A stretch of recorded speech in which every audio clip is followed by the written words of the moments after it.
What is good, everybody? This is your guy, Manny, and this is the Talking Sports with Manny YouTube channel. Welcome to another episode of the Back Row Commanders Show. We're going to be talking preseason. I'm going to react to this awful defense and to Patrick Mahomes being Patrick Mahomes. But without further ado, I'm going to go ahead and run the intro. We're going to go ahead and get this show on and popping. Let's get it.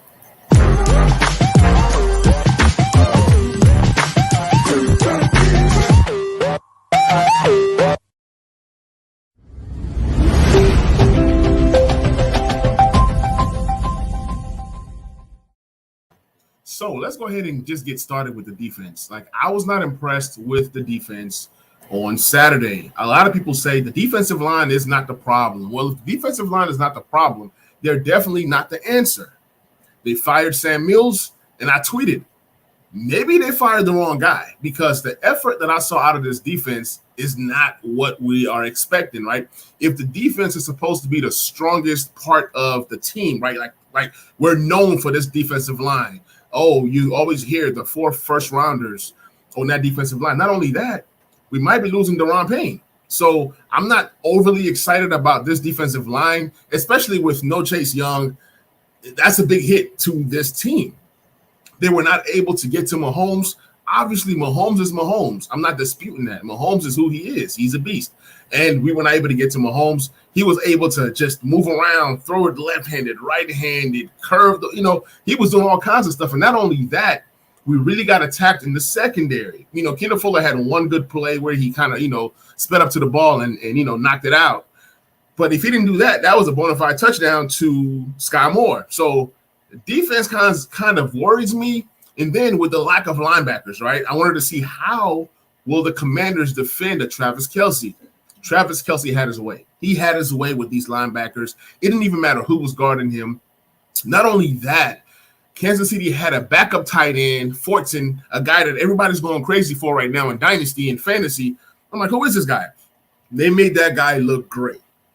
And all this means to me is if you're running the zone, if you're going to play a zone versus a guy like Patrick Mahomes, he's going to destroy you. Now, Juju Smith-Schuster, either he didn't play or he was targeted one time. Let me see what Third Down says. Hey, what up, Third Down? Welcome to the show. Third Down says Apke could have been a linebacker. He absolutely could have because the defense was so bad that it really didn't even matter who was out there. I could have been out there. You could have been out there. It was awful. It was awful. And I'm not going to lie. This defense that is supposed to be good, it does not look good at all. Timeout Sports, what's up, bro? Appreciate you hopping on this stream. Yeah, but we're talking defense, man. The defense is awful. You can't get a pass rush. You want to play zone, and you're getting – so if you can't get to the quarterback and you're playing a zone, you're going to get destroyed. We saw guys like I forgot his name. It was Watson, some wide receiver that's kind of bounced around the league. He's a decent wide receiver, 6'4". He was able to get deep on Washington and catch a 41-yard reception. And then not only that, on third down, we could not get off the field on third down. There was a time when we did send a blitz. I think it was Benjamin St-Juste. He got after Patrick Mahomes, almost got there, but he missed. And Patrick Mahomes was able to destroy them. So when you blitz, you're going to get ate up, right? Last week, 2 weeks ago, we looked at the game versus the Panthers, right? We're saying, well, it's a fluke. Baker Mayfield drove down. They scored, and then Sam Darnold was able to do some things. And then you're saying, oh, well, it's just the first preseason game. You get to the second preseason game, you saw no improvements. There was nothing that we did right defensively. We know it's Patrick Mahomes, but you couldn't even sack him one time. You couldn't put pressure on him not one time. Yes, the defense did well against the run. That's never been an issue for the most part. It's that pass defense. Cameron Curl, he got ate up a few times. So it's like, what are we doing? You say Cameron Curl is one of our better safeties. He can defend. He can, play deep. He can play man. He can do this, do that. He got ate up. Bobby McCain played decent. Kendall Fuller got ate up a few times. And then the corner depth outside of Benjamin St-Juste, corners 3 to 5 to 6. Who are they? It's awful. Danny Johnson, awful. Corn Elder, awful. So it says, Curl looked bad. Are you worried? Yes, I am worried. Cameron Curl, I saw JP saying Cameron Curl has Pro Bowler written all over him. What has he really shown us? We've seen Cameron Curl in the limited role his rookie season, right?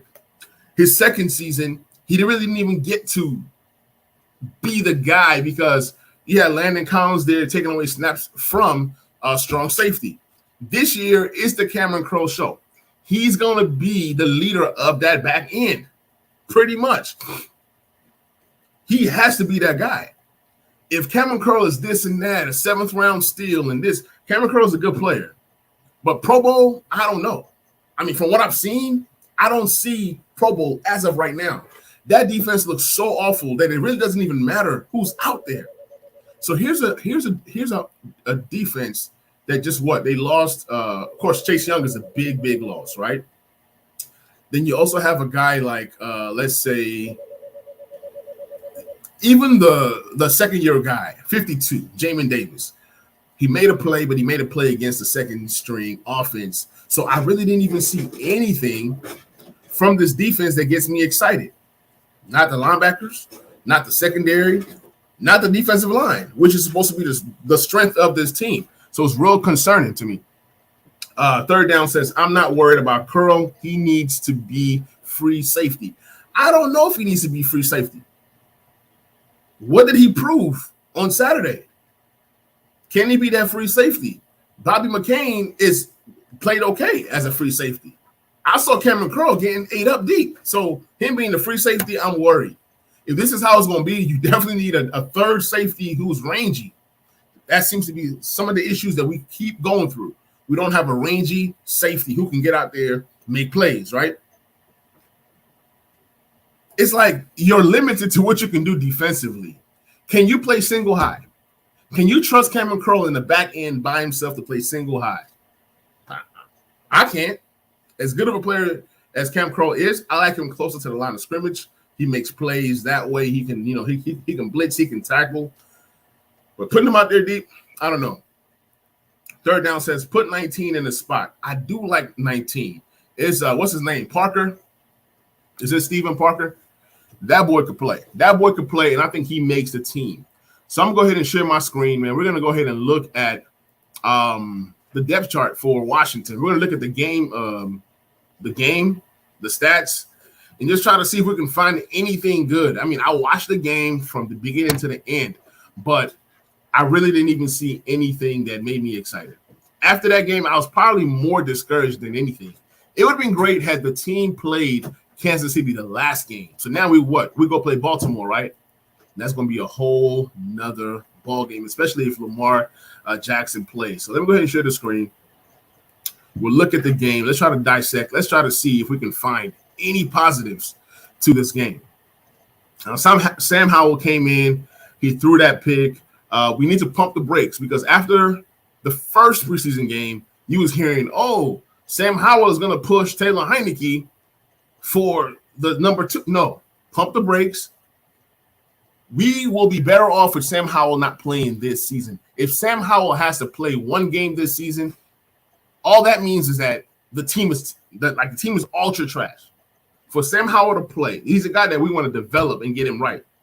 Watching Sam Howell play this year. That means that Carson Wentz was awful. And then, obviously, if Carson Wentz is awful, you're losing games, and there's no need bringing in Taylor Heinicke to try to win games because we know who Taylor Heinicke is. You put in Sam Howell, you're pretty much playing for next year. That's the only time I want to see Sam Howell is if the team is so bad. I don't want to see Howell this year. He's going to be an exciting young prospect, but I don't want to see him. There's only one person to blame now, and that's Rio. Absolutely, man. Del Rio has to go. I don't know why he still has a job. I don't know what his purpose is on this team. Accountability. Who's messing up? Who are you benching people? Are you replacing people? Are you what are you doing? I think that Carson Wentz played well. He did have a sack, loss of 6 yards. Sam Howell, he played okay. Taylor Heinicke did better this week than he did last week. He was able to move the ball, and he did connect on a touchdown with Cam Sims. So I did like that. I would love to see more Cam Sims this year, especially in the red zone. We need to improve that red zone offense. Now, let's go ahead and talk about the elephant that's in the room. And that's pretty much Antonio Gibson versus Brian Robinson Jr. For those of you guys who follow the show, for those of you guys who listen to what I say, you guys have seen that I've been saying, hey, Brian Robinson is going to be a factor for this team this year. And obviously, Brian Robinson started the game at running back. He had 9 carries for 31 yards. 3.9 yards per carry isn't bad, but it isn't like, wow. What Brian Robinson is going to give you is consistency. He's going to be a guy that needs anywhere from 20 to 25 carries, okay? If he's getting anywhere between 20 to 25 carries, he's going to be close to 100 yards every single game because he falls forward, okay? And he's very decisive. When he sees a hole, he attacks the hole. He doesn't just he doesn't dance around and say, oh, which gap should I take, like Antonio Gibson does? Which gap should I take? Which gap should I take? Antonio Gibson obviously is more explosive, especially at this stage. I mean, we're just seeing 2 games of Brian Robinson. We've seen 2 years of Antonio Gibson. We know who Antonio Gibson is. I think that Antonio Gibson being used in space, I'd love that. Like, matter of fact, I was fine with letting J.D. McKissic go to give Antonio Gibson more of a role in the pass game. If he's this great or good wide receiver from Memphis, this playmaker, this weapon, why isn't he deployed as a weapon? You got to use your weapons, right? So we got to see some Antonio Gibson with the second team. He did lead the team in, receptions, and he was leading the team in yards at a point in time until Erickson, got that last reception. But Gibson, 3 receptions for 37 yards. There are people that are on Twitter that are saying, oh, Antonio Gibson had the better game because they look at the box score and they see the total yards is more than Brian Robinson. But if you notice, Brian Robinson started the game. Brian Robinson was decisive. He made some good plays. Not only that, Antonio Gibson played that J.D. McKissic role because McKissic didn't play. But also, after Kansas City scored that first touchdown, guess who was returning kickoffs? It was Antonio Gibson. So I'm all for giving Antonio Gibson more opportunities on special teams to return kicks. I don't know about punts, but definitely kicks. And then also you want to use him as much as possible in the pass game. I've not been too impressed with the wide receiver group from what I've just seen in preseason, but preseason is preseason. We were down to, I think, 1 tight end, maybe 2 tight ends if you count Eli Wolf. So 2 tight ends were available for us because everybody that was on the roster is pretty much gone. But there's good news. Logan Thomas comes back. He has come back today. He did have a knee brace that kind of looked like an RG3 knee brace, but that's expected coming off of ACL. Hopefully they ease him in, but it's looking like Logan Thomas will not be on that PUP list, which means it makes things interesting now. A guy like Amari Rodgers, is he going to make the team now? I don't know. The team also signed who is this tight end? I gotta find him. Gotta find his name. It's Blanton. I think it's Kendall Blanton. I can't think of his first name right now, but he did play well in that NFC Championship game with the Rams. He is capable. He's been in the league for a while, so he does have some experience. He adds some experience to this tight end group. So maybe Amari Rodgers, as much as we like him, or Amari Rodgers, maybe he starts the year off on the practice squad. I think Blanton might make it just because you need more veterans on that tight end group. It's not good to go into the season with tight ends that has only played, 2 years or rookies. I mean, it's unheard of, but I'm not saying that it can't be done. So definitely Blanton might be a part of the future.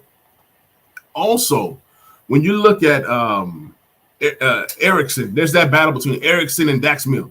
One of these 2 guys are going to make the team. I'm thinking it's Dax Milne. They liked him. They drafted him.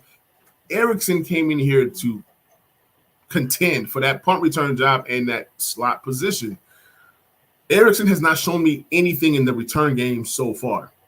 So it's like Dax Milne is going to make it. But Erickson has done some good things in the passing game in the preseason, but it's not with the first team. It's with the second. A lot of times with the third team, he has a connection with Sam Howell. We talked about Cam Sims. I'm glad that he was able to get that reception. Terry looked okay.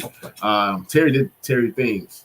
It was good to see Jahan Dotson make a few plays. He was targeted twice, caught both of his targets. So that was good in that aspect. Curtis Samuel was targeted 4 times, caught 2 receptions, 10 yards. It was good to see Curtis Samuel out there. Every time he gets tackled, I'm not going to lie, I close my eyes because I don't want to see this guy get hurt once again.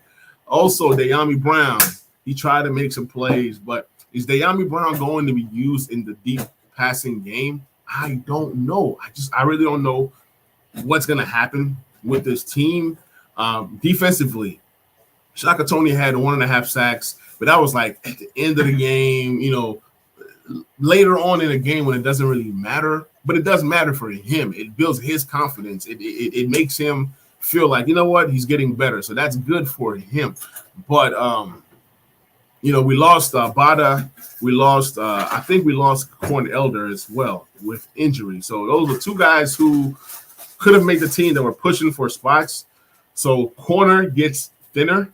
Maybe we pick up a corner that gets cut. This is cut season right now, right? Maybe we pick up a linebacker, that gets cut. So there's lots of things that we can do right now to help to improve this team. But our defensive end room took a little hit. We got to see more out of William Bradley King, James Smith Williams. Those are some of the guys that are going to be taking that Chase Young spot. I'm not confident in this defense at all. Although we have Jacksonville coming in, although we have the Lions, the NFL, like JP says, the NFL is daring us to go 2-0. But also, the Lions and the Jags are looking at us like we're some scrubs. So it's like scrub versus scrub. Somebody has to show that they're not the worst, right? So, I really don't know how this season goes, but I was not impressed at all with this preseason game. Like I said, I'm trying to find positives, right? Outside of Cam Sims getting involved, getting a touchdown. Jeremy Reeves, 5 tackles.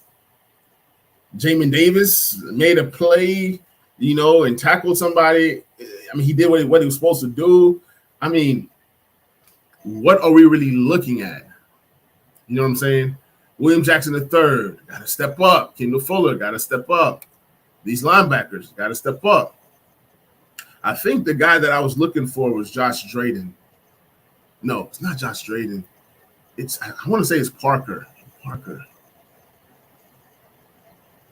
Can't find him on the box score. But, yeah, I'm really worried about this corner group. I'm really worried about this linebacking group. And then offensively, I think the offense is going to be fine if they run the ball with Brian Robinson Jr. I have no qualms there. I think we'll be fine offensively. Can we convert third downs? That's been an issue. But I think if we run the ball well, Brian Robinson continues to get 4 yards per carry, then you're like in those 3rd and shorts. You're looking at, 2nd and 6, right?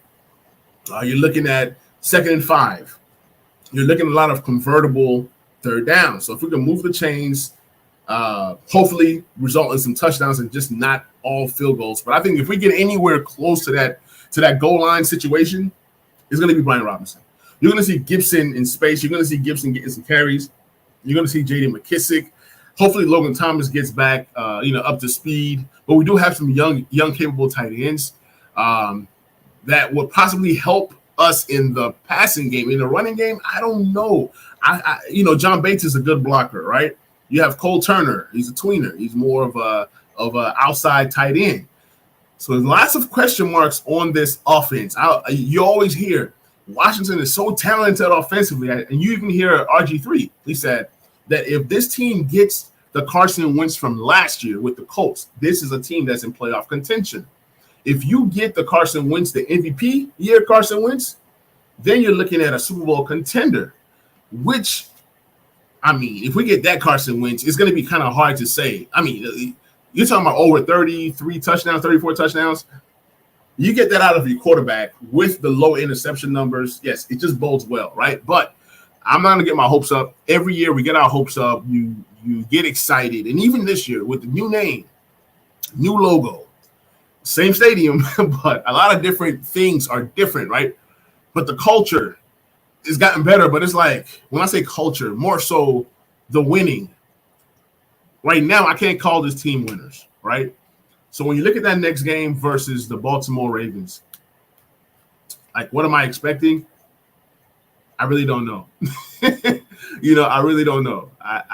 I mean, I've learned to kind of temper my expectations with this team. So next Saturday at 6 p.m. Eastern time, 5 p.m. Central time, my time, we play the Baltimore Ravens. And my guess is that Lamar Jackson plays. They have to get him acclimated to that offense. So you're going to be seeing a Lamar Jackson. How are the linebacking core going to help to slow him down? He's going to run the ball a lot. Even though it's preseason, he's going to run the ball. Ravens obviously want to iron some things out going into the season. So I'm expecting a Lamar Jackson. I could be wrong. Also, who from that Ravens backfield gets a carry? Does J.K. Dobbins get a carry? Which I don't know. They're probably going to bubble wrap him. They're going to bubble wrap Gus Bus. And you're going to see a lot of Tyler Batty and a lot of these younger guys. So, but then on the flip side, Baltimore's defense, they're good. I won't say elite because I got to see them on the field. On paper, they're elite, but obviously on the field, you got to be elite as well, right? So looking forward to the Ravens. Let me look at their depth chart real quick. Let me see some of the guys that we're going to be expecting to see potentially. So I doubt if we see Dobbins, but I do want to see Rashad Bateman play. He was a guy that I wanted to hear in Washington. But so you look at this receiving core, right? You got Bateman, you got Devin Duvernay, you got James Prochet. This group is not scary outside of Rashad Bateman, and even that is a question mark, right? They just signed DeMarcus Robinson. So I say all this to say, I'm really going to be watching our corners to see how they defend this group of wide receivers. If this group of wide receivers is getting off and Lamar Jackson is out there looking like Peyton Manning, then this is going to be a long season. Preseason or not, defense is awful, like I've said, just like the title of this episode. Mahomes is Mahomes, but the defense is still terrible. I was even saying things like the defense is trash. Like, I had nothing to get excited about when it comes to this defense. Now, Mark Andrews, to me, he's the second best tight end in the league after Travis Kelce. So it's another test. If he plays, it's another test. If he doesn't play, Isaiah Likely had him a ball game this weekend. You know what I'm saying? He had almost over 100 yards or just about 100 yards in the second quarter, something like that. Yeah, I mean, Isaiah Likely, he's pretty good. Nick Boyle, he's more of the blocking guy. He's solid. So Isaiah Likely, great pick for them, but he's going to be stuck behind Mark Andrews a lot. They have a fullback, and that's something that I've always wanted for our squad. If we're going to be a power running team or if we're going to run the ball, why not just get a fullback? I think a fullback would even help a guy like Antonio Gibson, to be honest. It's going to help him to create more holes. So all that being said, I'm not going to say that I'm excited for the game. I'm usually excited. I'm usually upbeat, but at this point, I'm like, I don't care. Oh, they got Morgan Moses. Didn't even know Ravens had Morgan Moses. So he's on the squad, starting right tackle. So it seems like they have a decent offensive line. Tyler Lindenbaum, pretty good center. Yeah, that's a pretty nice offensive line right there. Defense is stacked. So we got to see how this defense stacks up versus this Baltimore Ravens offense. So guys, this is the episode, real short one. Not much to talk about other than defense wasn't good. Let's see what happens in preseason game 3. And this could potentially be another one of them years where we start out slow. Every year we start out slow, and then we pick up steam and we make playoffs. In the last 10, let's just say 10 to 15 years, every playoff berth that was clinched late in the season. They were all slow starts. Then you try to run the table. You try to win all these games. You try to win 4, 5, 6, 7 in a row to make the playoffs. That's tough. You got to get these easy wins or these winnable games. Jacksonville is winnable. The Lions is winnable. Their combined records are terrible, trash. There's no reason why you shouldn't be able to beat those two teams. Now, if you lose against those two teams, it can be awful. It can be awful.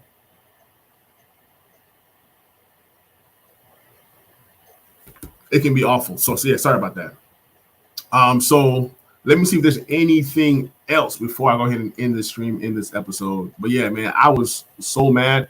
And because I couldn't pod or stream, I had to carry this. Matter of fact, I had a lot to say that Saturday night. I didn't record that Saturday night. So I had more to say. I've cooled off. I've really cooled off. So I don't have much to say right now. But yeah, the only good thing I can say is that Logan Thomas is back. I'm excited about that. And speaking of the NFC East, Daniel Jones was able to lead his team to a 70-something yard touchdown drive. So when you see things like that and you're like, man, come on, Wentz, come on, offense. You look at these different things and you're like, come on, man, we got to do better. Then there was that whole injury thing, even in the game where they pulled Carson Wentz, they pulled a lot of the starters. And I was like, well, maybe because of injury issues or injury reasons. I don't know. But looking at our draft class, I think that Jahan Dotson has a huge impact this year. He has a chance for well over 700 yards, maybe even more. For Darian Mathis, he's going to be involved. He's going to get tons and tons of snaps, especially when they go with 5 on the line and 2 linebackers like they normally do. Brian Robinson Jr. looks to be the starting running back for the Commanders this year. Percy Butler, really don't know what happens with him. Maybe he gets that Buffalo nickel roll going as the season progresses, but for right now, I don't see what Percy – I just don't see an impact for Percy as of right now. Maybe mid-season to, towards the end of the season. Sam Howell, I hope I don't see him play this year, like I've said before. I think that Sam Howell needs to be developed for a year or two, and then you give him that chance. Cole Turner is going to be involved, especially in the red zone. You're going to see a lot of Cole Turner. He's going to be involved. Chris Paul, hopefully you don't see him a lot this year. He's going to be definitely going to make the team. And then this Christian Holmes guy, I've not really seen or heard about him. Maybe he doesn't make the team. Like when you look at the cornerback position and even in the depth chart, like you don't hear a lot about Christian Holmes. Maybe they've talked about him. Maybe I've missed something. On the depth chart, he's second behind William Jackson III. I got to look more into Christian Holmes. Join us this Wednesday live at 10 p.m. Eastern time, 9 p.m. Central time. Me and Phil will be going live talking about the 53-man roster projection. He'll have his list. I'll have my list. He's going to focus on everything. I'm going to focus more on the skill positions. I'm not really going to look at the defensive line or the offensive line. I'll give that all to Phil. So we'll be talking about that. But yeah, Christian Holmes, I got to see more of him. I've not really paid no attention. I've heard some good things about Percy Butler, Derek Forrest. Those are 2 young safeties that the team likes. Maybe Jeremy Reeves doesn't make the team. I don't know. Maybe they keep 5 safeties, which it would be wise. It would be wise to keep 5.